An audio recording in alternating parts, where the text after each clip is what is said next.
Hello friends, मैं अवनीश सिंह। हम अपने यूट्यूब चैनल पर पॉलिटी पढ़ रहे हैं और पॉलिटी में आज जो हमारा चैप्टर है वो है फाइनेंस कमीशन। आप जानते हैं कि हमारा देश जो है वो फेडरलिज्म को अपनाया है और फेडरलिज्म में एग्जैक्टली क्या है कि डिवीजन ऑफ पावर हमने देख रखा है। वैसे ही हमने अपने फाइनेंशियल जो स्टेटमेंट्स हैं या फाइनेंशियल जो चीजें हैं उनको भी हमने डिवाइड कर रखा है। और ये एग्जैक्टली जो फाइनेंशियल डिवीजन का कॉन्सेप्ट है ना, मतलब केंद्र के पास कितने पैसे जाएंगे राज्य के पास और केंद्र कितने ग्रांट्स देंगे राज्यों को। क्योंकि एग्जैक्टली क्या है कि अगर हम इस टैक्सेशन के या सोर्सेस ऑफ इनकम को अगर हम देखें तो राज्यों के पास कम पावर मुझे लगता है कि है। या आप जब किसी भी राइटर को देखेंगे, मतलब किसी रेफरेंस बुक को पढ़ेंगे तो उसमें आपको पता चलेगा कि स्टेट्स के पास जो है वो टैक्स लेविट करने का, मतलब टैक्स कलेक्ट करने का पावर कम है, जबकि सेंटर के पास ज्यादा सोर्स ऑफ इनकम है। मतलब कुल मिलाकर के सेंट्रल गवर्नमेंट के पास ज्यादा पैसा है। वो आप ऐसा समझिए कि घर में जो गार्जियन है वो सेंट्रल गवर्नमेंट है तो उनके पास बट ऑब्वियस है कि ज्यादा सोर्स ऑफ इनकम रहेगा, तो राज्यों को वहां से पैसे दिए जाते हैं। मतलब जो फाइनेंशियल स्टेटमेंट जो भी उनके टैक्स कलेक्ट होते हैं उनमें राज्यों को पैसा दिया जाता है। और ये व्यवस्था एग्जैक्टली हमने जो 1935 का हमारा एक्ट था, गवर्नमेंट ऑफ इंडिया एक्ट 1935, उसमें जैसे टैक्स के बंटवारे किए गए थे। आप ये समझ लो कि जो भी ग्रांट्स और जो भी फाइनेंशियल स्टेटमेंट है, फिजिकल हमारा स्टेटमेंट है, उनके बंटवारे की जो बात की गई थी वहीं हमने उसी मॉडल पे कहीं ना कहीं हमारे कॉन्स्टिट्यूशन में अपना रखा। तो कभी क्वेश्चन आपसे पूछा जा सकता है, तो ये याद रखना। अब इसमें क्या है कि हमने ये देखा कि कुछ जो टैक्स आएगा वो राज्य रखते हैं, कुछ टैक्स जो जाएगा वो सेंट्रल गवर्नमेंट रखते हैं। जैसे एग्रीकल्चर वगैरह टैक्स है वो राज्य के पास आता है। वहीं एग्रीकल्चर के अलावा जो टैक्सेस हैं वो मतलब हमारे पास सेंट्रल लिस्ट, स्टेट लिस्ट और कॉन्करेंट लिस्ट है। वैसे ही उसमें टैक्सेशन की भी चीजें क्लियर हो जाती हैं कि कहां पर किसके पास क्या पावर है और किस किस मैटर पे कौन लॉ बना सकता है।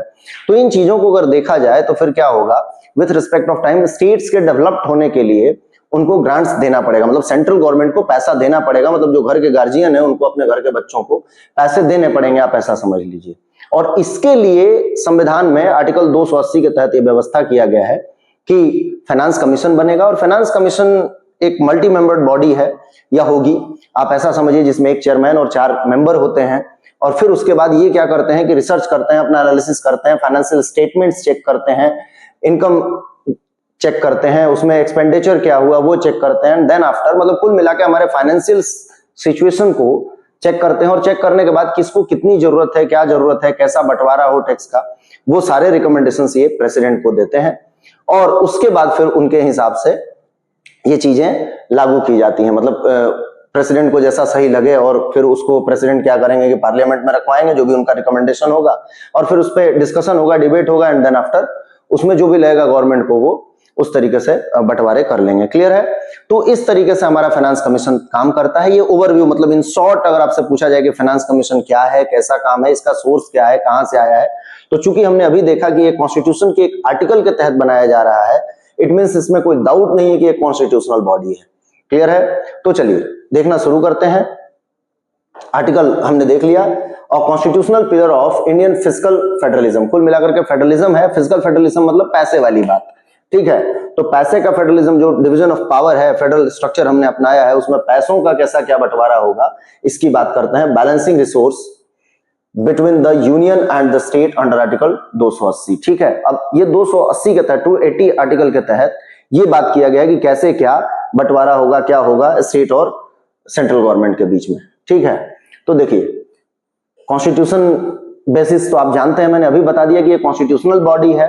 क्योंकि अभी आप पढ़ेंगे तो देखेंगे कि हमारे यहाँ नीति आयोग बना करते थे, नीति आयोग बोल रहा हूं, पहले प्लानिंग कमीशन हुआ करते थे, फिर उसके बाद प्लानिंग कमीशन बने, 1 2 3 4 ऐसे बनते रहे। फिर उसके बाद मोदी गवर्नमेंट, और फिर उसके बाद वो प्लानिंग कमीशन का गायब होना और नीति आयोग का बनना। ये सब मेरे को लगता है कि अगर आप तैयारी कर रहे हैं और एक्चुअल में तैयारी कर रहे हैं तो ये चीजें आपको पता होगा कि करंटली नीति आयोग काम कर रहा है, ठीक है?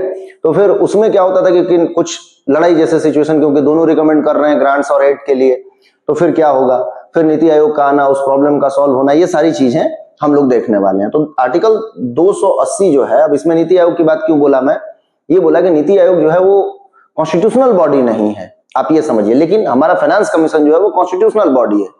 तो आर्टिकल 280 के तहत provides for the establishment of A finance commission, एक फाइनेंस कमीशन बनाया जाएगा, ठीक है? और constitutional and quasi judicial body constituted by the president of India. बहुत इंपॉर्टेंट है, देखिए क्या है, एक कॉन्स्टिट्यूशनल बॉडी है, मैं बार बार रिपीट कर रहा हूं, क्वासी जुडिशियल बॉडी है, ये भी आपको याद रखना है। और किसके द्वारा बनाया जाता है, तो प्रेसिडेंट ऑफ इंडिया। कहीं आप पार्लियामेंट मत याद रख लेना, ठीक है, या कुछ और मत, मतलब आंसर हमें कई बार घुमाया जाता है। तो ये प्रेसिडेंट ऑफ इंडिया है। एवरी 5 ईयर, अच्छा 5 साल के लिए नहीं, हर 5 साल पे, आप ऐसा समझिए, एवरी 5 ईयर।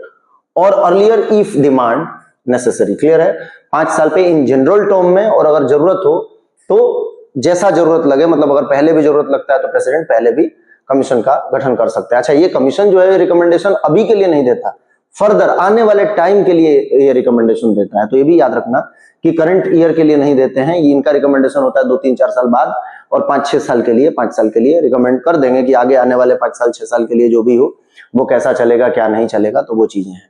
जैसे अभी करंट जो चल रहा है वो 16वां फाइनेंस कमीशन चल रहा है, आपको पता होगा अगर आप न्यूज वगैरह पढ़ रहे हैं तो, जिसके चेयरमैन अरविंद पनगड़िया साहब हैं, पहले नीति आयोग में भी थे, आप थोड़ा देखोगे तो आपको पता चलेगा। तो अरविंद पनगड़िया साहब इसके क्या है, चेयरमैन थे, उन्होंने रिपोर्ट दे दिया है, हालांकि रिपोर्ट उन्होंने सबमिट कर दिया नवंबर 2025 में। तो 16वां अपना फाइनेंस कमीशन अभी रिपोर्ट दिया है, किसके लिए, तो 26 से 31 के लिए। अब देखिए हम कहां बैठे हैं, और 2026 से 31 का क्या कैसा फाइनेंशियल स्टेटमेंट होगा, क्या होगा, मतलब अभी से आने वाले 5 साल के लिए, 6 साल के लिए व्यवस्थाएं कर ली गई हैं, और उसके आगे भी अभी कॉन्स्टिट्यूट कर लिया जाएगा कि फिर उसके बाद क्या होगा। तो ये है मोटे तौर पे इनका काम, ठीक है। अब देखिए रिलेटेड आर्टिकल 280 ये कहता है कि एक फाइनेंस कमीशन का गठन किया जाएगा, ठीक है। कब किया जाएगा, तो हर 5 साल पे। लेकिन एक बात और याद रखना कि जब कॉन्स्टिट्यूशन लागू हो रहा था ना, तो उसमें बोला गया था कि विद इन 2 ईयर, मतलब 50 में संविधान लागू हुआ तो 51-52 तक बनाना ही है फाइनेंस कमीशन, ये ऐसी व्यवस्था थी। एंड देन आफ्टर बोल दिया गया कि 5-5 साल पे बनेगा, और अगर प्रेसिडेंट को लगता है कि पहले गठन करना है तो पहले भी हो जाएगा, कोई दिक्कत नहीं होना चाहिए। यहाँ पर बहुत थोड़ा मैसी आपको लगता होगा, पर एक बार सुन लोगे फिर से तो याद हो जाएगा कि क्या है। तो 280 कहता है कि एक फाइनेंस कमीशन होगा, कौन बनाएगा, तो प्रेसिडेंट बनाएंगे 5 साल और जनरल टर्म में, और अगर जनरल कंडीशन नहीं है, कोई और जरूरत लगता है तो उसके पहले भी बन सकता है। 281 क्या कहता है कि जो भी इनके फाइनेंशियल स्टेटमेंट होंगे ये किसको देंगे, तो ये देंगे प्रेसिडेंट को। और प्रेसिडेंट कहां रखते हैं, उस जो भी इनके रिकमेंडेशंस होते हैं पार्लियामेंट में, क्लियर है। तो ये चीजें मतलब प्रेसिडेंट रखवाते हैं, को थोड़े जाएंगे रखने। तो ये याद रखना कि प्रेसिडेंट के थ्रू उसको पहुंचाया जाता है, मतलब वाया प्रेसिडेंट पहुंचता है वो कहां, पार्लियामेंट में, क्लियर है, आप ऐसे याद रखिए। तो recommendations laid before the president, ठीक है, जो भी इनके रिकमेंडेशंस होंगे वो किसको देंगे, प्रेसिडेंट को देंगे। आर्टिकल 280 और 281 ये 2 आर्टिकल इंपॉर्टेंट रखना। कंपोजिशन क्या है of the finance commission, important है कंपोजिशन, पूछा जाता है। अब देखिए इसमें मैंने पहले ही बता दिया कि एक चेयरमैन होंगे और 4 मेंबर होंगे। मतलब अगर आप 1 डे एग्जाम MCQ या ऐसा कुछ तैयारी कर रहे हैं तो पहली फुर्सत में आपको क्या याद करना चाहिए कि आर्टिकल 280 में फाइनेंस कमीशन है। यूपीएससी कर रहे हैं, आर्टिकल नहीं भी याद रहे तो चल जाएगा। फाइनेंस कमीशन के आप रिकमेंडेशंस याद रखना, क्योंकि मेंस में कंटिन्यूअसली आप देखोगे यूपीएससी में तो क्वेश्चन आ रहे हैं, मतलब गैप कर करके आ रहे हैं, मतलब लगातार आ रहे हैं क्वेश्चन, ये कहना चाह रहा हूं मैं। तो इंपॉर्टेंट टॉपिक है, आपको पढ़ना चाहिए। तो ये पूछा जाएगा कि फाइनेंस कमीशन जो 15वां था, 16वां था, 14वां था, ऐसा कुछ। तो अभी 15, 16 का मेन मैटर है, तो 15 और 16 के हो सकता है कि आपसे रिकमेंडेशंस पूछ दिए जाए यूपीएससी के, अगर आप स्टूडेंट हैं तो। और अगर आप पीएससी वगैरह की तैयार कर रहे हैं तो आप ये याद रखिए कि पीएससी में ये पूछा जा सकता है कि फाइनेंस कमीशन के गठन को समझाइए, या आर्टिकल 280 को 2 मार्कर कई स्टेट्स में क्वेश्चन आते हैं, 3 मार्कर आते हैं, शॉर्ट क्वेश्चन आते हैं, उसमें पूछा जा सकता है। प्रीलिम्स की तैयारी कर रहे हैं तो फिर आर्टिकल तो बहुत ज्यादा इंपॉर्टेंट है। तो 280, 281 2 आर्टिकल हमने देखे हैं, ठीक है। और यहाँ पर फिर पूछा जाएगा कितने मेंबर, मल्टी मेंबर बॉडी है, सिंगल मेंबर बॉडी है, तो मल्टी मेंबर बॉडी है। एक चेयरमैन प्लस 4 मेंबर, मतलब 1+4 का कंपोजिशन है, ऐसे याद रखिए। इसके साथ क्या है, चेयरमैन कौन होंगे, इनका क्वालिफिकेशन पूछ दे तो a person with experience in public affairs appointed by the president. कुल मिलाकर के सबका अपॉइंटमेंट कौन करते हैं, तो प्रेसिडेंट करते हैं, चाहे वो मेंबर हो चाहे वो चेयरमैन हो। आप एक लाइन में ऐसे याद रख लेना, ठीक है, कि 5 लोग कैसे अपॉइंट हुए हैं, तो बाई प्रेसिडेंट हुए हैं, और कुछ भी याद नहीं रखना है, ठीक है।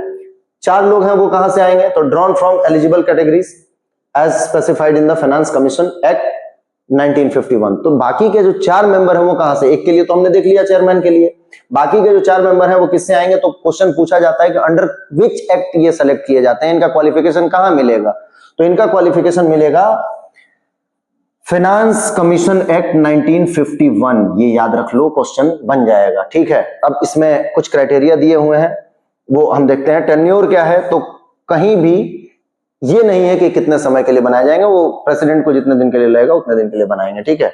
तो hold office for a period specified by the president eligible for reappointment, बहुत इंपॉर्टेंट है। देखो इनका टेन्योर कौन डिसाइड करता है, तो प्रेसिडेंट करते हैं, फिक्स नहीं है कॉन्स्टिट्यूशन में। और रीअपॉइंटमेंट के लिए एलिजिबल है, हाँ जितना बार मन करे उतना बार कर लो, रीअपॉइंट कोई दिक्कत नहीं है, एलिजिबल हैं। अब इनके जो क्वालिफिकेशन है ना एट प्रेजेंट, ये आपके एग्जाम में पूछा जाएगा, देखिए कैसे। तो क्वालिफिकेशन ऑफ मेंबर्स की बात कर रहे हैं हम, चेयरमैन तो देख लिया हमने। Under the finance commission miscellaneous provision act 1951, पूरे एक्ट का नाम क्या है, फाइनेंस कमीशन, ब्रैकेट में आप याद रखना miscellaneous provision bracket close act 1951। ये ऐसे ही आपके एग्जाम में क्वेश्चन आते हैं, और आपको थोड़ा सा अगर ध्यान दे लिए तो मेरे को लगता है कि एक भी क्वेश्चन आपका छूटेगा नहीं, ठीक है। Members are selected from the following categories, अब ये क्या क्या है, तो इसमें 4 कैटेगरीज हैं, पहली कैटेगरी, दूसरी कैटेगरी, तीसरी और चौथी, ये याद रखना। तो पहली क्या है, तो याद रखना कि जुडिशियल एक्सपीरियंस, कुल मिलाकर के क्या हो, वो सिटिंग और क्वालिफाइड जज ऑफ अ हाई कोर्ट, कुल मिलाकर के क्या है कि या तो ये सिटिंग मतलब जज हो, या जज बनने के लिए क्वालिफिकेशन रखता हूं, किसके, हाई कोर्ट के जज बनने के लिए क्वालिफिकेशन रखते हो, क्लियर है। मतलब पहली बात, या तो वो जज हैं, सिटिंग जज हैं तो उनको उठा लिया जाएगा, लगता है कि हाँ ये ठीक फाइनेंस कमीशन के लिए फिट है तो प्रेसिडेंट उनको बुला लेंगे, क्लियर है।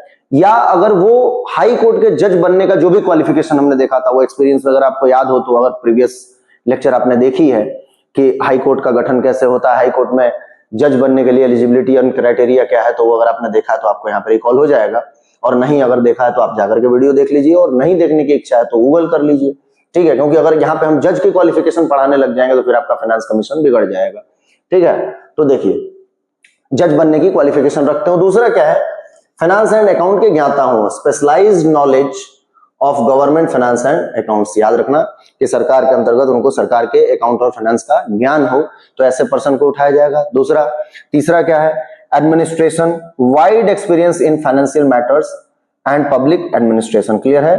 अगर इनको फाइनेंशियल मैटर और पब्लिक एडमिनिस्ट्रेशन का नॉलेज हो तो भी अपॉइंट किए जा सकते हैं, तो एक क्राइटेरिया आपको याद रखना है। और इकोनॉमी की अगर ज्ञाता हो तो भी special knowledge of economics and economic policies. कुल मिलाकर के ये कहीं नहीं लिखा हुआ है कि ये गवर्नमेंट से आएंगे, मतलब ये भी हो सकता है कि कोई एक प्रोफेसर, कोई एक अच्छे सीए या कोई भी जिसको बहुत अच्छा नॉलेज हो इकोनॉमी का, कोई मान लो जैसे दिल्ली यूनिवर्सिटी के बहुत अच्छे प्रोफेसर हो गए तो उनको उठाया जा सकता है, किसी भी यूनिवर्सिटी के किसी पर्सन को जिनको इकोनॉमी का बहुत अच्छा नॉलेज है उनको उठाया जा सकता है, मतलब उठाया मतलब किडनैप नहीं बोल रहा हूं मैं, बुलाया जा सकता है, किसके लिए, फाइनेंस कमीशन के लिए, क्योंकि उनके नॉलेज को हम यूज करके अपने देश के जितने भी स्टेट्स हैं या देश है, मतलब सेंटर और सेंटर स्टेट रिलेशन जो है वो अच्छे रहेंगे, डिस्ट्रीब्यूशन ऑफ जो टैक्स है या कलेक्शन जो है उसको अच्छे से परफॉर्म किया जाएगा, राज्यों में मतभेद खत्म होगा, क्योंकि अच्छे से अगर टैक्स को कलेक्ट करके और फिर उसको डिस्ट्रीब्यूट किया जाएगा, किसको कितना ग्रांट देना है, कौन राज्य पिछड़ रहा है उसको बराबरी पे लाना है, ठीक है। अलग से कुछ स्पेशल ग्रांट्स भी दिए जाते हैं स्टेट्स को, तो वो सारी चीजें कौन डिसाइड करेगा, मतलब कौन रिकमेंड करेगा, फाइनेंस कमीशन। तो अगर इकोनॉमी के जानने वाले हैं, अगर उनसे पूछा जाएगा कि भाई आपने मान लो यूथ के लिए क्या किया, तो वो ऐसा नहीं कि मुस्कुराने लगेंगे, वो जवाब देंगे, बताएंगे कि देखिए यूथ के लिए ये व्यवस्थाएं हैं, या किसी गरीब राज्य के लिए क्या किया, यूथ मतलब ऐसे मैंने बोल दिया सरकास्टिकली, एग्जैक्टली उनसे पूछा जाएगा बताइए एक राज्य है एक्स और ये गरीब है, यहाँ पर आदिवासी लोग रहते हैं और इनको क्या एक्स्ट्रा ग्रांट के लिए आपने क्या किया, तो मुस्कुराएंगे नहीं, टालेंगे नहीं, वो जवाब देंगे कि देखिए इनके लिए मैंने बोला है कि थोड़ा सा ये वाला व्यवस्था कर दीजिए केंद्र सरकार से, तो ये राज्य सुधर जाएगा या इसका डेवलपमेंट हो जाएगा। या कोई राज्य में जैसे मान लो कई राज्य ऐसे हैं जिनको देखो तो उल्टा कमा के देते हैं सेंट्रल गवर्नमेंट को, मतलब उनकी अच्छी कमाई है, इनकम सोर्स ऑफ इनकम बहुत अच्छा है। तेलंगाना वगैरह आप देख लो तो मतलब कहीं उनका देखोगे तो स्टेटमेंट मतलब बैलेंस है ना, बहुत ज्यादा खर्चे हैं ना बहुत ज्यादा इनकम है, तो बैलेंस वे में चल रहे हैं। यूपी देख लीजिए, कुछ राज्य ऐसे हैं जो गरीब टाइप के हैं, मतलब गरीब टाइप के इन द सेंस कि उनके पास सोर्स ऑफ रेवेन्यू नहीं है, या आप ये कह लीजिए कि उनकी कमाई अच्छी नहीं है, तो सेंट्रल गवर्नमेंट को हेल्प करना पड़ेगा, ठीक है, वो डेफिसिट में चल रहे हैं। तो फिर वो फाइनेंस कमीशन अगर इकोनॉमी के जानने वाले आदमी है, यहाँ पे मैं फोकस इसलिए कर रहा हूँ कि ये जरूरी पर्सन है, अगर इकोनॉमी के जानने वाले आदमी है तो बहकी बहकी बातें नहीं करेंगे। ऐसा नहीं कि वो कहीं फाइनेंस मिनिस्टर या कुछ भी बन के बैठे हैं और उनको यही नहीं पता कि फाइनेंस होता क्या है, इकोनॉमी होता क्या है, देश में प्रॉब्लम कैसे आती है, उन प्रॉब्लम से जूझा कैसे जाता है, या किस राज्य को क्या जरूरत है, कहाँ पे किस तरह के डेवलपमेंट की जरूरत है। तो ये सारे एक्सपर्ट लोग जब मिलेंगे तो एक साथ ग्रोथ होगा। मैं ताना नहीं मार रहा हूं, मैं एक जनरल बात बता रहा हूं कि जवाब देने के लिए आपको नॉलेज होना चाहिए, तो वो चीजें हैं, ठीक है ना। चलिए या रिकमेंडेशंस के लिए भी नॉलेज होना चाहिए ना, तो कोई कुछ भी रिकमेंड कर दे कि सभी राज्यों को इक्वल पैसे दे दो, क्या दिक्कत है, सब एक जैसे हैं, एक बाप के 4 बेटे तो चारों बेटों में बराबर बांटो ना, क्यों गड़बड़ कर रहे हो, नहीं कोई कमजोर है तो उसको ज्यादा देना पड़ेगा, बराबर इक्वलिटी मेंटेन करना पड़ेगा, तो वो सारी चीजें हैं। ठीक है, फंक्शंस अंडर आर्टिकल 280 क्या है भाई, finance commission makes recommendation to the president on 4 की एरियाज। देखिए टैक्स डिस्ट्रीब्यूशन, कुल मिलाकर के जो टैक्स आया है, नेट टैक्स कलेक्ट करने के खर्चे को हटा करके जो नेट टैक्स आया है, उसमें से कितना परसेंट क्या दिया जाएगा स्टेट्स को, कैसे कैसे दिया जाएगा, कहां क्या खर्चे होंगे, वो सारी चीजें। वर्टिकल डिवोल्यूशन, अब वर्टिकल डिवोल्यूशन क्या है, अब वर्टिकल और ये हॉरिजॉन्टल दो बातें होती हैं। वर्टिकल डिवोल्यूशन ये होता है कि मतलब ऊपर से नीचे, मतलब सेंट्रल गवर्नमेंट से स्टेट गवर्नमेंट्स को मिलने वाले ग्रांट्स की बात हम कर रहे हैं, तो सेंट्रल स्टेट के बीच में फाइनेंशियल बंटवारा कैसा होगा उसकी बात कर रहे हैं हम लोग। ये आगे हमने चार्ट से कुछ ऐसा बता रखा है, पर वो बहुत जरूरी नहीं है, मेंस में अगर आप जाएंगे तो बना सकते हैं। यहां पर आपसे पूछा जाएगा कि वर्टिकल डिवोल्यूशन क्या है, तो वर्टिकल डिवोल्यूशन है सेंट्रल गवर्नमेंट के द्वारा सेंट्रल गवर्नमेंट से स्टेट्स को आने वाले ग्रांट्स या पैसे जो किससे आए हैं, टैक्स से आए हैं। दूसरा क्या है, हॉरिजॉन्टल डिवोल्यूशन अमंग स्टेट्स, जैसे मान लो कि 2 स्टेट है, एक राज्य बहुत ज्यादा कमा रहा है और एक राज्य बहुत कम कमा रहा है, तो इनके बीच में कुछ टैक्स का इधर उधर किया जाए ताकि दोनों बराबर हो जाए, ये जरूरी भी होता है कई बार। तो among states of net proceeds, अब नेट प्रोसीड्स क्या है भाई, टैक्स, और टैक्स को कलेक्ट करने में जो पैसे लगे, मतलब माइनस पूरे टैक्स, मान लो जैसे मैंने 20 रुपए कलेक्ट किया, मैं टैक्स कलेक्टर बना हुआ हूं कहीं का, 20 रुपए कलेक्ट किया और उसमें से 5 रुपए मैंने क्या किया कि कहीं टैक्स कलेक्शन में गया, तो गाड़ी का खर्चा, लोगों के पास तक पहुंचने का खर्चा, खाने का खर्चा, ये सब लग गया मेरा, तो 15 रुपए मैंने नेट कलेक्टर के लिया, 5 रुपए मेरा खर्चा है, तो ये होता है ऐसा। ठीक है, अगर आप इकोनॉमी पढ़े हैं, थोड़ा माइक्रो मैक्रो या थोड़ी बहुत इकोनॉमी का नॉलेज रखते हैं, तो आपको ये पता होगा कि नेट टैक्स प्रोसीड्स क्या है। ठीक है, वैसे मैंने आपको थोड़ा ओवरव्यू दे ही दिया है, आपको समझ आ गया होगा कि वो क्या होता है। ठीक है, मतलब कुल मिलाकर के पूरा टैक्स जो बचा है उसमें से कितना क्या दिया जाएगा, खर्चे वर्चे छाट के। दूसरा क्या है, लोकल बॉडीज, अब ये पहले तो नहीं था लोकल बॉडीज के लिए, क्यों, क्योंकि आप जानते हैं 73वां और 74वां संविधान संशोधन आया, इसमें डिसेंट्रलाइजेशन किया गया, तो अब डिसेंट्रलाइजेशन किया गया तो क्या पंचायतों को या नगर पंचायत या नगर पालिकाओं को पैसा देना पड़ेगा उनके विकास के लिए, तो हाँ जी उनको देना पड़ेगा। तो ये व्यवस्था कहां किया गया है, augmenting consolidated fund of state for panchayat municipalities added by 73rd and 74th amendment. ठीक है, ग्रांट्स इन एड, अब ये क्या है, principal governing grants under article 275 to state in need. Clear है, अब ये क्या है 275 आप आर्टिकल अगर पढ़े हैं थोड़ा बहुत स्टेट्स के और ग्राम पंचायत वगैरह, तो वो वहां पे आपको ये कहीं दिखा होगा ऐसा आर्टिकल। ठीक है, तो ये ग्रांट इन एड की बात करता है कि ग्रांट इन एड की भी तो जरूरत होगी, वो भी तो डिमांड होगा, और एनी अदर मैटर, जैसे मान लो कोई और मैटर लगता है, कोई आदिवासी क्षेत्र का विकास करना हो गया, या कोई बहुत पिछड़ा हुआ राज्य जैसे बीमारू राज्य की कैटेगरी आपने सुना होगा, तो वो या कुछ भी एक्स्ट्रा जहां पे जरूरत है वह कुछ और बेसिस पे, तो वहां पर ग्रांट्स दिए जाएंगे। देखिए, referred by the president in interest of sound public finance. Clear है, ये याद रख लेना, क्वेश्चन पूछा जाएगा। अब ये जो मैं बात कर रहा था वर्टिकल एंड हॉरिजॉन्टल, अब ये क्या है, सेंट्रल गवर्नमेंट से स्टेट गवर्नमेंट को आने वाला, और ये स्टेट के बीच में आपस में बंटवारा कैसा होगा भाई, तो सेंट्रल से टू स्टेट्स ये, और इक्वलाइजिंग ग्रांट्स फॉर इक्वालिटी, मतलब कुल मिलाकर के क्या होगा कि सबको एक जैसा सबका विकास हो, कोई राज्य पिछड़ा न रह जाए, उसकी बात हो रही है। Need based allocation, but obviously भाई जिसकी जितनी जरूरत है उतना दिया जाएगा। जैसे मान लो कोई स्टेट बहुत अच्छा कमाई कर रहा है, तो उसको बोला जाएगा भाई थोड़ा सा आप शांत रहिए, क्या है किसी दूसरे स्टेट को हम थोड़ा सा ज्यादा दे रहे हैं, क्यों, क्योंकि वो पिछड़ रहे हैं। ठीक है, तो ये व्यवस्था है। परफॉर्मेंस एफिशिएंसी इनिशिएटिव्स, ये भी है। इंसेंटिव्स, जैसे मान लो कोई बहुत अच्छा काम किया, तो इसका मतलब क्या है, राज्य कमाना ही छोड़ देंगे नहीं, कोई अच्छा काम किया तो उसको इंसेंटिव भी तो देना पड़ेगा ताकि वो अच्छा और करता रहे, तो वो भी चीजें हो सकती हैं। ठीक है, the finance commission determines both the size of the state share in certain taxes, central taxes sorry, and how that share is distributed among individual states, the twin pillar of physical equality। Clear है, कुल मिलाकर के राज्य अपने पैसे, राज्यों के बीच में पैसा कैसे बांटा जाएगा वो, और सेंट्रल गवर्नमेंट से क्या ग्रांट आएगा वो, उसकी बात करते हैं। फाइनेंस कमीशन के तहत किस तरीके से क्या डिस्ट्रीब्यूशन होगा, कितना कितना अमाउंट देना होगा, ये बात होती है, जिससे राज्यों का किसी भी तरीके का कॉन्फ्लिक्ट क्रिएट ना हो और डेवलपमेंट सबका सुनिश्चित हो। ठीक है। Advisory role and report procedure, कुल मिलाकर के छोटा सा चैप्टर है, बहुत बड़ा नहीं है। बहुत लोगों को मैंने मतलब देखता हूं कि बहुत स्ट्रेच करके पढ़ाते हैं, ऐसा कुछ नहीं है। आप क्या कीजिए कि चैप्टर के कोर कॉन्सेप्ट को जान लीजिए। जब भी पेपर देने जाइए, जैसे मान लीजिए कि आप कुछ बच्चे होंगे जो 2027 को टारगेट कर रहे हैं, कुछ 2028 को टारगेट कर रहे होंगे, कुछ 2026 को ही टारगेट कर रहे हैं। तो 2026 को आप टारगेट कर रहे हैं तो जो करंट कमीशन चल रहा है वो और इसके पहले का एक कमीशन, उन दोनों को कंपेयर कर लीजिए। और फर्स्ट कमीशन क्या था ये तो आपको जानना ही है।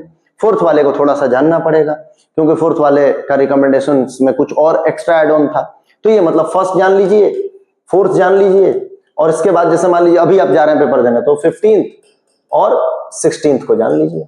बस 16th को बहुत अच्छे से पढ़िए, 15th को थोड़ा मोटा मोटा पढ़ लीजिए। फर्स्ट के क्या रिकमेंडेशंस थे वो भले मत जानिए, लेकिन इसके चेयरमैन कौन थे ये जान लीजिए। ऐसा काम अगर कर लोगे तो काम बन जाएगा। या डायरेक्टली क्वेश्चन कई बार ऐसे पूछ दिया जाता है कि लेटेस्ट में कौन सा फाइनेंस कमीशन ने रिकमेंडेशन दिया, तो 16 महीने दिया है। ठीक है, अभी आप जितनी भी बुक्स हैं उनमें अगर देखोगे तो 15-15 का ही गाना गा रहे हैं, जबकि 16वां ये फाइनेंस कमीशन बन चुका है। तो थोड़ा क्या है कि बुक वगैरह भी पब्लिश होती है तो लेट होती है, तो उसमें कोई दिक्कत वाली बात मेरे को नहीं लगता। तो एडवाइजरी बॉडी है, नॉट बाइंडिंग, क्लियर है।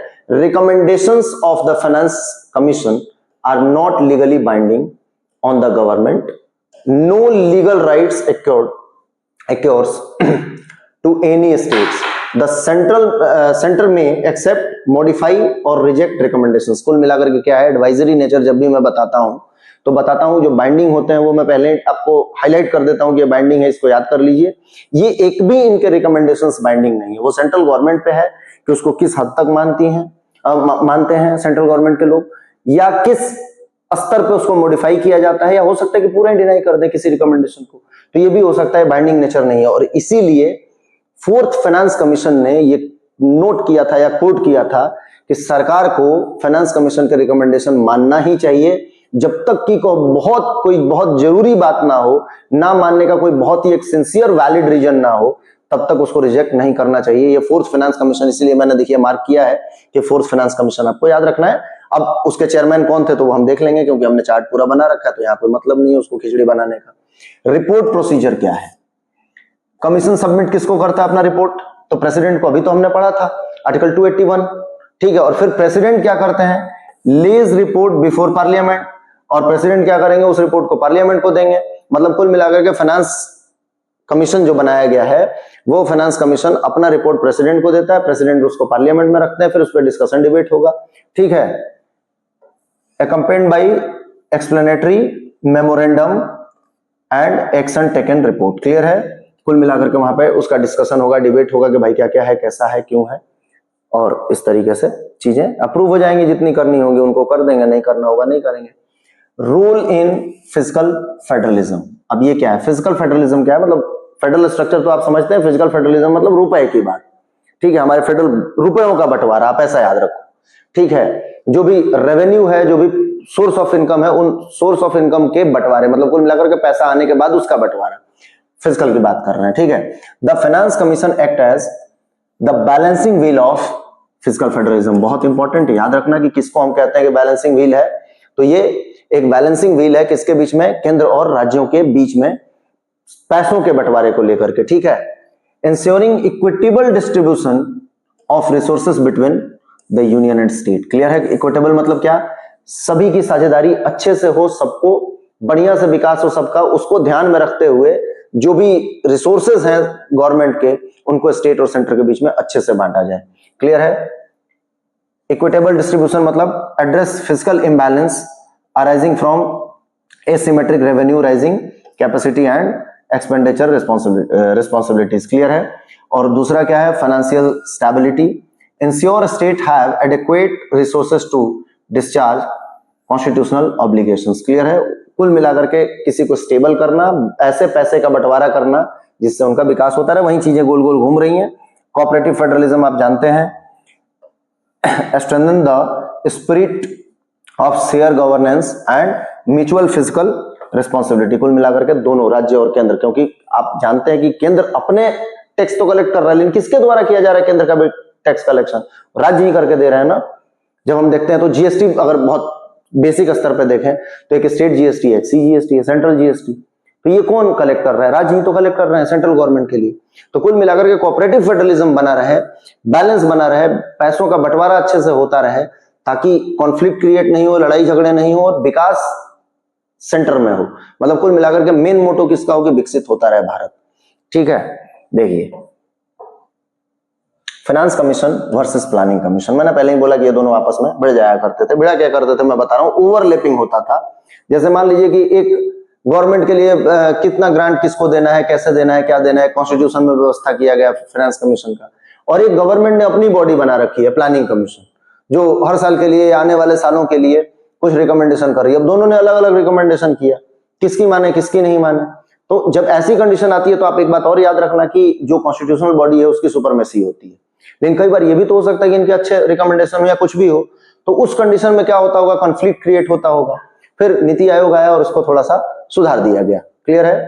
तो ये चीजें हैं, याद रखें। देखिए finance commission constitutional body under article 280। कुल मिलाकर के हमारे संविधान के व्यवस्था के तहत ये 280 में ये कहा गया है कि एक कॉन्स्टिट्यूशनल बॉडी है और क्वासी जुडिशियल कैरेक्टर का है। ठीक है, transfer based on equity devolution formula. मैंने पहले ही बताया था डिवोल्यूशन दो तरीके से हम अपनाते हैं, राज्यों के बीच में कैसे बंटवारा होगा और सेंटर और स्टेट के बीच में पैसों का बंटवारा कैसा होगा। तो ये डिवोल्यूशन थ्योरी हमने अभी देख ली थी। ठीक है, continue to function as a primary authority. कुल मिलाकर के ये क्या है कि एक प्राइमरी अथॉरिटी है जिसमें फाइनेंस के लिए जो बंटवारों को सुनिश्चित करेगा। ठीक है, प्लानिंग कमीशन और नीति आयोग मैंने बता दिया आपको कि 2014 के पहले तक या 14 तक ये प्लानिंग कमीशन के फॉर्म में काम करता था। अब ये नीति आयोग के लिए काम करता है। मतलब प्लानिंग कमीशन का नाम बदल के नीति आयोग कर दिया गया और वो टॉप टू बॉटम अप्रोच था, उसको चेंज करके बॉटम टू टॉप अप्रोच कर दिया गया। तो ये चीजें आपको थोड़ा सा याद रखना है, बहुत ज्यादा टफ नहीं है। बीच बीच में कुछ कुछ लोग आते रहते हैं डिस्टर्ब करने के लिए मेरे को, जब मैं आप लोगों के लिए बढ़िया वीडियो बना रहा हूं। तो आप थोड़ा सा कभी मेरा ध्यान इधर उधर जाए तो मैनेज कर लेना। क्या होता है कि बीच बीच में डिस्टर्बिंग एलिमेंट्स आ जाते हैं, मैं कुछ नहीं कर सकता। ठीक है, नॉन कॉन्स्टिट्यूशनल एग्जीक्यूटिव बॉडी क्या है ये? तो नॉन कॉन्स्टिट्यूशनल है, एग्जीक्यूटिव बॉडी है कौन? प्लानिंग कमीशन था, अब तो है नहीं। Earlier influence physical transfer via plan grants. Clear है? Overlap created dual channel transfer concerns. Clear है? Replaced by NITI Aayog 2015। 14 तक ये काम करता था, 15 से ये आ गया। No fund transfer rule. Clear है? अब इनका नो फंड ट्रांसफर रूल, इनका रोल नहीं है फंड ट्रांसफर में, तो अच्छा हो गया, चीजें ठीक हो गई है। देखिए, with NITI Aayog having no fund devolution power, the finance commission now stands as the sole constitutional authority for central state fiscal transfer। Clear है? अब मतलब प्लानिंग जो फाइनेंस कमीशन है वही पूरा काम करेगा कि कितना पैसा किसको देना है, वही रिकमेंडिंग बॉडी जैसा काम करेगा। नीति आयोग इसमें टांग अड़ाने नहीं आएगा। कुल मिलाकर के व्यवस्था ठीक हो गया है, लड़ाई झगड़े को हम धीरे धीरे सॉल्व कर रहे हैं। ठीक है, देखिए अब ये हमने डाला है कि finance commission 1st to 5th 6th तक हमने डाला है इसमें। मतलब ये एक स्लाइड है हमारे पास। अभी इस स्लाइड में हमने अपडेट नहीं किया, मैं अभी आपको करवाता हूं, आप करके जाना। ठीक है, पहला तो आप याद रखो केसी नियोगी। फर्स्ट फाइनेंस कमीशन किसके चेयरमैनशिप में बना था? केसी नियोगी के चेयरमैनशिप में बना था। कब बना था? 1951 में ही बन गया था। कब? 50 में हमारा संविधान लगा, जस्ट अगले साल, क्योंकि मैंने बोला था 2 साल के अंदर बनाना था। रिपोर्ट कब दिया इसने? 1952 में। तो देखिए उस क्राइटेरिया को फुलफिल कर लिया इनने। और 52 से 55 के लिए इनको इम्प्लीमेंटेशन की रिकमेंडेशन थी। मतलब किसके लिए बनाया था इनने? तो 52 से 57 के लिए, वेरी सॉरी, 52 से 57 के लिए बनाया था इनने। के संथानम और एके चंदा, ये थोड़ा सा इनके ईयर याद करते चलना। रिपोर्ट कब दिया नहीं भी याद करोगे तो चल जाएगा मेरे हिसाब से। ईयर याद करना, जस्ट उसके अगले ईयर ये रिपोर्ट अपना देते हैं। जैसे मान लो देखो यहाँ पे ये के संथानम कब बना है? तो 1956 में। रिपोर्ट कब दिया? 57 में। तो 1956 जस्ट एक साल बाद। और 57 से 62 तक के लिए इनका इम्प्लीमेंटेशन था। ठीक है, अब देखिए फिर एके चंदा, ये 60 में आए हैं और 61 में अपना रिपोर्ट दिए हैं और 62 से 66 तक चला है। फिर उसके बाद डॉक्टर पीवी राजमन्नार 64 में, 65 में रिपोर्ट दिया है और 66 से 69 मतलब 69 तक इनका वो था। ठीक है, तहावीर त्यागी जो है ये 68 में आए, 69 में अपना रिपोर्ट दिया, 69 to 74 तक के लिए इनका रिकमेंडेशन था। ये देखिए 6th ब्रह्मचंद्र रेड्डी 1972 73 में रिपोर्ट और 74 से 79 के लिए। अब ये 4th वाला जो है ना, ये इंपॉर्टेंट है। राज मन्नार कमेटी ने या कमीशन ने ये कहा था कि पार्लियामेंट हमारे द्वारा दिए गए रिकमेंडेशन को सरकार को तब तक डिनाई नहीं करना चाहिए जब तक कि कोई बहुत वैलिड रीजन हो। क्लियर है? तो ये इंपॉर्टेंट है, आपसे क्वेश्चन पूछा जाएगा एग्जाम में। 64 की कमेटी थी, 65 में रिपोर्ट आया था, 66 या 69 के लिए। तो फर्स्ट को आप मतलब फोकस कर लो, बाकी पढ़ना तो पूरा ही है, पर फर्स्ट को फोकस कर लो, फोर्थ को फोकस कर लो तो काम हो जाएगा। देखिए 7th में जेम सेलहट 77, बस ये याद रख लो, उधर का थोड़ा चल जाएगा। फिर 8th में वाईबी चौहान है, ये 82 में बने थे। और फिर 9th में एनपीके साल्वे साहब हैं, 87 में इनका ये है, थोड़ा देख लो। 10th केसी पंत 1992, 11th एमके खुसरो। कई बार क्या होता है मालूम है, ऐसे भी क्वेश्चन आपको फंसा दिया जाता है कि 11वें फाइनेंस कमीशन किसकी अध्यक्षता में बना था, तो ऐसे थोड़ा सा नाम याद रखना और इसको नंबर के साथ रखना। 7th JM Shelat, 8th YB Chauhan, 9th NPK Salve, ऐसे याद करो, ठीक है। 12 जो है वो डॉक्टर सी रंगराजन, और ये इंपॉर्टेंट है, फिर से 12 आप थोड़ा देख लेना, इसके इनके रिकमेंडेशंस भी थोड़े बहुत देखना, कभी हो सकता है एग्जाम में आ जाए। 2002 2004 में इन्हें रिपोर्ट दिया था। देखिए अब यहाँ पर 2 साल बदल गया है, इधर 2 साल दिख रहा है, इधर 2 साल दिख रहा है। तो थोड़े जो 2-2 साल वाले हैं ना, वहां से देख लेना कि कहां से पिक्चर बदली है और 2-2 साल के पिक्चर कहां से चालू है, तो ये थोड़ा सा देख लेना, ठीक है ना। 2-2 साल का पिक्चर चल रहा है और 5 से 10 के लिए इनने रिकमेंडेशन दिया था। देखिए 1 साल आगे का रिकमेंडेशन है, तो थोड़ा बहुत मतलब इधर जहां से कुछ चेंजेस है वहां थोड़ा फोकस कर लोगे तो 1 आध मार्क्स आपके बढ़ने के चांसेस ज्यादा हो जाते हैं। क्योंकि क्या होता है कि हम बहुत मेहनत करके पढ़ रहे हैं, पूरे जहां पे लोग रील देख रहे हैं, जहां पर लोग कुछ कर रहे हैं, आप बैठ करके पढ़ाई कर रहे हो, और उसके बाद फिर अगर एक क्वेश्चन छूट जाए सब पढ़ने के बाद पूरा चैप्टर, तो कितना बुरा लगता है। तो इसलिए थोड़ा सा मेहनत कर लो ना यार, इतना कर लिए तो थोड़ा और कर लो, क्या जाता है, 2-4 बार लिख दोगे याद हो जाएगा। कुछ नहीं तो एक पेज पे लिख के चिपका दो, 2-3 दिन घूरते रहो, फिर उसके बाद फाड़ के फेंक दो, फिर 3 दिन बाद बैठ के याद करोगे 7वें नंबर के कौन थे, नहीं याद है, फिर से चिपकाओ। तो ऐसे थोड़े ड्रामे तो आपको करने पड़ेंगे जीवन में, बचपन में जाना पड़ेगा और फिर चीजें याद हो जाएंगी। देखिए अब 13 जो है वो डॉक्टर विजय केलकर 2007-9 में रिपोर्ट दिया, वो 2 साल वाली प्रथा चली रही है। उसके बाद वाईवी रेड्डी, आप जानते होंगे वाईवी रेड्डी का नाम तो आपने देखा ही होगा, सुना ही होगा, कहीं नोट वोट पे पढ़ा है क्या, थोड़ा पता करना और बताना, कमेंट मारिए कहां देखे हैं वाईवी रेड्डी को, ठीक है। और ये फाइनेंस कमीशन 13 में 14 में अपना रिपोर्ट दिए, देखिए यहाँ पे जस्ट नेक्स्ट ईयर, और 15 से 20 के लिए इन्हें रिपोर्ट दिया था। एनके सिंह जो है ये 15वें हमारे फाइनेंस कमीशन के चेयरमैन हैं, 2017 में इनका वो आया था और रिपोर्ट दी थी अपनी 19-20 में। क्यों 19 और 20 2 साल क्यों है भाई, तो यहाँ पर कोविड का दौर चल रहा है आपको पता हो तो, और यहाँ पर थोड़ा सा दुश्मन होशियार क्वेश्चन पूछा जाएगा, ठीक है। तो 19-20 और 20-26 तो याद रखना। और इन्हें रिपोर्ट भी 2 तरह से दिया था, बोला था कोविड के लिए ये और इसके आगे वाला ऐसा इंप्लीमेंट कीजिए। तो 15th finance commission submitted 2 reports. 2 report क्यों दिया था, क्वेश्चन कभी पूछा जा सकता है कि कौन सा फाइनेंस कमीशन ने 2 रिपोर्ट दिए थे अपने, तो याद रखना 15वें फाइनेंस कमीशन जो बनाया गया था उसने अपने 2 रिपोर्ट दिए थे, एक कोविड के लिए और एक जनरल रिपोर्ट। तो देखिए एन अंतरिम report for 2020-21 and a final report 21 से 26, ठीक है, for reflecting the physical disruption cause by the covid pandemic. Clear है, कोविड-19 पेंडेमिक के चक्कर में इनको 2 अपने रिपोर्ट देने पड़े, क्वेश्चन पूछा जा सकता है, इंपॉर्टेंट है।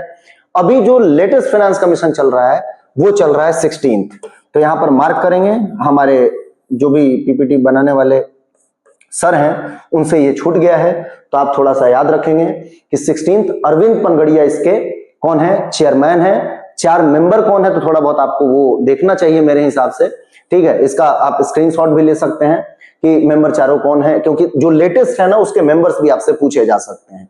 तो आप ऐसा कीजिए कि सबसे पहले तो याद रखना कि 16th फाइनेंस कमीशन का वो आ गया है, मतलब सबमिट हो गया, इन्हें रिपोर्ट भी दे दिया है नवंबर 2025 में, ये याद रखो। और फिर 25 में इन्हें रिपोर्ट क्या दिया, तो उनने भी 41% का रिकमेंडेशन दिया था, और इसके पहले वाले जो 15 थे वो भी, जो डिविजिबल पूल होता है ना, डिविजिबल पूल टैक्स बोलते हैं उसको, डिविजिबल पूल टैक्स, ये इंपॉर्टेंट होता है जब भी हम फाइनेंस कमीशन पढ़ते हैं। तो जो 14वां था ना किसके, वाईवी रेड्डी में, इसमें था 42%। अब आप जानते हैं 42% से इसको घटा दिया गया कब, तो 15वें में 15th में इसको कर दिया गया 41%। 41% क्यों किया गया, कोई कमेंट करके बताए, और नहीं बताए तो चलो मैं बता देता हूं क्योंकि एग्जाम में आएगा। 41% इसलिए किया गया कि J&K और जो ये है ना उनको यूटी बना दिया गया, तो ऑलरेडी केंद्र सरकार में चले गए, क्योंकि यूटी का देखरेख कौन करता है? अगर आपने यूनियन टेरिटरीज पढ़ा है, अभी अभी हमने पढ़ाया है कि यूनियन एंड इट्स टेरिटरी, तो अगर वो आपने पढ़ा है और सरकार पे भारित होते हैं, वो सारा चीज राष्ट्रपति देखते हैं उनका और सेंट्रल गवर्नमेंट के कंट्रोल में होता है, तो उनके 1% को इनने माइनस कर दिया। ठीक है, फिर जो पनगड़िया साहब आए उनने भी कहा कि म्यूजिक कंटिन्यू। ठीक है, तो ये चीजें आप थोड़ा सा देख लीजिए, और भी इनके जो रिकमेंडेशंस हैं, मतलब जो पेपर देने जाया करो, जो आखिरी वाला कमीशन बना है उसको पूरा पढ़ के जाया करो, खूब अच्छे से पढ़ के जाया करो। बाकी कॉन्स्टिट्यूशनल जो चीजें हैं वो बहुत रेयरली बदलती हैं, तो अगर नहीं बदल रहा है तो उसको रट लो। ठीक है, फिर कोई आया डिस्टर्ब करने, देखते हैं क्या होता है। तो ये थोड़ा बहुत याद रखो। अब इसमें इनके मेंबर्स के नाम आपके होमवर्क हैं, चार लोग कौन कौन मेंबर हैं, कोई घोष साहब हैं क्या, कोई डॉक्टर निरंजन है क्या, या कौन है, कैसा है, ये सारी चीजें आपको याद करना चाहिए। या सौम्य करके हैं क्या कोई, वो थोड़ा बहुत देखिए आप नाम, कौन किसका नाम क्या आता है। और इसके बाद फिर आप क्या करेंगे कि इनका रिकमेंडेशन 16th अभी चल रहा है, ये 15th नहीं है, आप याद रखना। हाँ, इनने 2 रिपोर्ट दिया, लेटेस्ट जो है वो क्या है, तो अभी लेटेस्ट 16th चल रहा है, 16th के रिकमेंडेशन के अकॉर्डिंग देश चलने वाला है, तो ये चीज आप याद रखना। इनने कब से कब तक के लिए दिया है, तो 2026 तक के लिए तो 15th ने दिया था, और 26 से 31 तक का जो रिपोर्ट है वो किसने दिया है, तो 16th ने दिया। तो आप यहाँ पे मार्क कर लीजिए 2026 टू 2031। क्लियर है, 26 से 31 तक के रिकमेंडेशन दिए हैं। इनने भी बोला डिविजिबल पूल जो है वो कितना रहेगा, 41% रहेगा। 42 से 41 क्यों किया गया, तो जम्मू एंड कश्मीर के हटने से किया गया है ये, तो ये आप याद रखेंगे। यहाँ पर अपना लगभग चीजें जो है वो फिक्स हैं अभी तक फाइनेंस कमीशन में। आगे देखते हैं, देखिए अब इसमें क्या है, एवोल्यूशन ऑफ अक्रॉस 15th नहीं, इसको 16th कर लीजिए आप। ठीक है, 16th कमीशंस। तो सबसे पहले क्या है, 1952 में बना, आप जानते हैं, रिपोर्ट दिया इनने, 51 में बना था। First finance commission sets foundational revolution framework.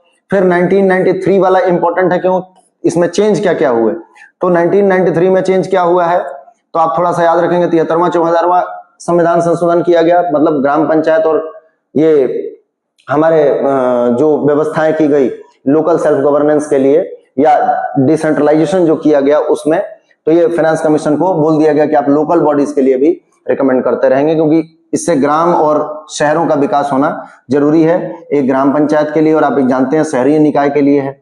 2015 में 14th finance commission right state share 42%, तो ये इंपॉर्टेंट है, इसके पहले कम थे। और फिर क्या किया गया, जो हमारा 2015 में बना था 14वां फाइनेंस कमीशन, उसने क्या बोला था, 42%, और फिर 15वें फाइनेंस कमीशन ने उसको 1% से डाउन कर दिया। ये आप याद रखेंगे, क्वेश्चन पूछा जाएगा। ठीक है, और फिर उसके बाद जो 16वां आया उसने भी 1% डाउन ही रखा। 2020 से 26 के लिए 15वां बना था, और 26 से 31 के लिए जो बना है वो 16वां बना है। उन्होंने अपना रिपोर्ट सबमिट कर दिया है, कब, नवंबर 2025 में ही। क्लियर है, यहां पर मेरे को लगता है कि चीजें बहुत सारी आपकी क्लियर हो गई होंगी।